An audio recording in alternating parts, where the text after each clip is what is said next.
ఏమిటాలో రాజన్న ఏ రోజు ఒప్పుకుంటున్నా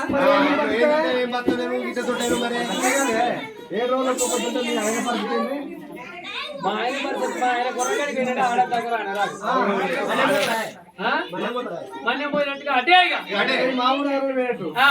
అయితే చెల్లె ఏ రోజులో ఒక్కపోతే ఎట్లా బతాను ఏ తిని బతాను అయ్యో దేవుడా నేను ఏ రోజులో ఒక్కపోతుంటే మెతుకు అన్నం తిన కసికాడు నీళ్ళు తాగా ఏమన్నా ఉంటారా అట్లా కాదు అన్నం తినబట్టి కష్టం కాబట్టి ఇద్దరు పెట్టారు ఇద్దరు పెట్టున్నా నేను ఇద్దరు పెట్టున్నా ఉన్నారా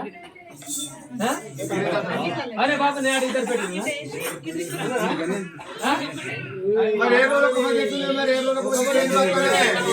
ఏ రోజు ఒకపోతే అంటే నేను మెతుకు అన్నం తినం కష్టాలు ఇలాగా నేను తినేది ఏంటి అంటే బాగా అది గుర్తుకురావా నేను తినేది ఏంటి అంటే 2 కిలోల సేపులు 2 అరటి పళ్ళు 2 కిలోల సంతరాలు 2 కిలోల అంగులు 2 లీటర్ల పాలు రోజు తినేది నేను మెతుకు అన్నం తిన కష్టాలు ఇలాగా